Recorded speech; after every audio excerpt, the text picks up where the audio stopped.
E o presidente Jair Bolsonaro passou amanhã no Hospital Albert Einstein, em São Paulo, acompanhando esse processo de transferência dos detentos para os presídios federais.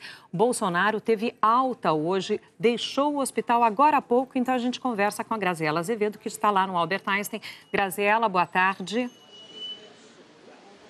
Boa tarde, Sandra. Boa tarde a todos. Olha, depois de 17 dias de internação, o presidente Jair Bolsonaro deixou aqui o Hospital Albert Einstein pouco antes do 12h20. Um forte esquema de segurança com a rota, Polícia Militar, Polícia do Exército, acompanhou os carros oficiais que saíram aqui do Morumbi, na Zona Sul, e foram até o aeroporto de Congonhas.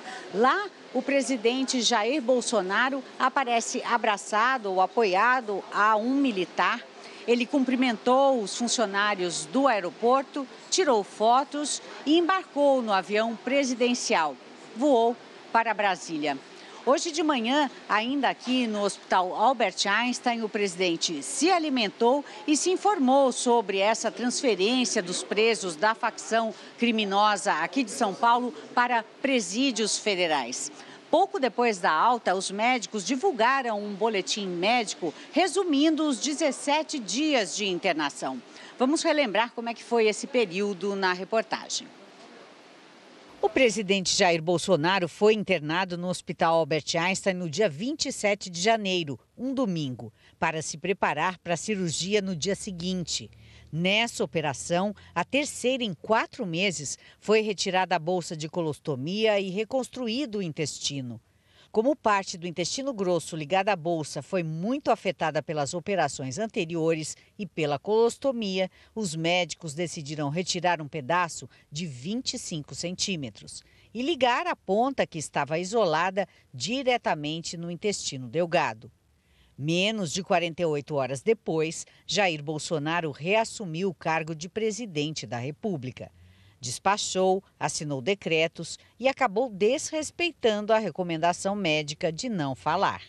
No dia 1º de fevereiro, fez uma videoconferência com o ministro Augusto Heleno.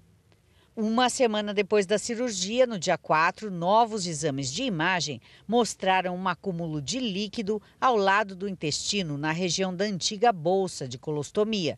O presidente foi submetido a punção e colocação de dreno para a retirada desse líquido.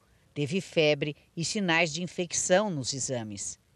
Bolsonaro voltou a ter febre de 38 graus e no dia 7 de fevereiro, quinta-feira passada, uma tomografia revelou nova complicação, uma pneumonia. No começo dessa semana, novos exames mostraram que o presidente se recuperou rapidamente do quadro de pneumonia e ele voltou a despachar. Desde ontem, vinha comendo refeições mais próximas do normal, como macarrão à bolonhesa e frutas cozidas. O momento de ter alta estava chegando. Hoje é dia de boas notícias. O presidente Jair Bolsonaro acaba de receber alta médica concedida pela equipe que o acompanhou nos últimos 17 dias de internação. Hoje ele acordou extremamente animado, disposto e naturalmente ansioso por retornar a Brasília e à sua casa. Os médicos pediram ao presidente que ele evite viagens longas nesse primeiro mês e que vá retomando a rotina de trabalho aos poucos. O presidente Jair Bolsonaro deve voltar em 2 ou 3 semanas aqui ao Hospital Albert Einstein para uma nova avaliação, Sandra. Ok, Graziela Azevedo, muito obrigada pelas suas informações. Agora as informações sobre a tragédia da Vale em Brumadinho. O prazo determinado pela Justiça para que a Vale apresente uma série de medidas para evitar novos acidentes com barragens termina hoje. Documentos mostram que a mineradora já tinha calculado os gastos que teria em caso de rompimento da barragem de Brumadinho. Manifestantes fecharam esta entrada da Vale no córrego do Feijão pela manhã. Eles se sentem prejudicados pela falta das estradas que foram fechadas desde o rompimento da barragem. A Justiça de Minas Gerais, com base numa ação do Ministério Público do Estado, determinou que a Vale tome uma série de providências para afastar o risco do rompimento de 8 barragens.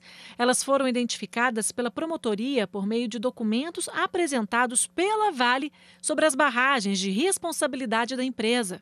Um estudo da Vale analisou as probabilidades e as consequências do rompimento das barragens que estavam dentro da zona de atenção. Entre elas está a barragem 1 de Brumadinho. A empresa apontou os prováveis gastos que teria com o rompimento.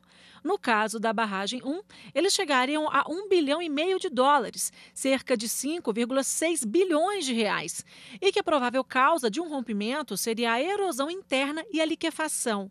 A Vale avaliou que teria o mesmo prejuízo com questões econômicas se houvesse ou não um alerta antes do acidente. Já as consequências para a segurança e a saúde das pessoas envolvidas e o potencial de perda de vidas eram bem maiores caso as sirenes não fossem acionadas. O prazo para que a Vale tome as medidas determinadas pela Justiça termina hoje. Uma delas é que a mineradora apresente uma lista de empresas de auditoria técnica que ainda não prestam serviço para a empresa, para comprovar a estabilidade das estruturas que estariam em risco. A Vale também tem que apresentar um plano de ação para garantir a estabilidade e a segurança das estruturas. 20 dias depois do rompimento da barragem, os bombeiros trabalham em pontos específicos de buscas. O pontilhão é o ponto de referência. Daqui para cima, até onde a barragem B1 se rompeu, ficam 4 equipes. Do pontilhão para baixo, até onde os rejeitos se encontram com o rio Paraopeba, outras 3 equipes. As máquinas pesadas retiram parte do rejeito e levam o material para outra área. Lá, os militares fazem buscas mais apuradas com a ajuda de cães farejadores. Os bombeiros não têm prazo para encerrar as buscas. Todos os dias, os militares têm localizado partes de corpos que são levados para o IML, onde são feitos testes de DNA. Só que existe um ponto, em que pela questão da decomposição, da própria deterioração da matéria orgânica, isso não é possível. Mas até que esse ponto seja alcançado, nós estaremos lá de maneira ininterrupta, com todo efetivo, com todo aparato mobilizado. A Vale informou que a empresa adotou medidas de segurança em relação às 8 barragens apontadas pelo Ministério Público como de risco e que já apresentou um plano de ação para essas barragens, como foi pedido pela Justiça, mas não respondeu ainda sobre a lista de empresas pedida para uma auditoria das estruturas.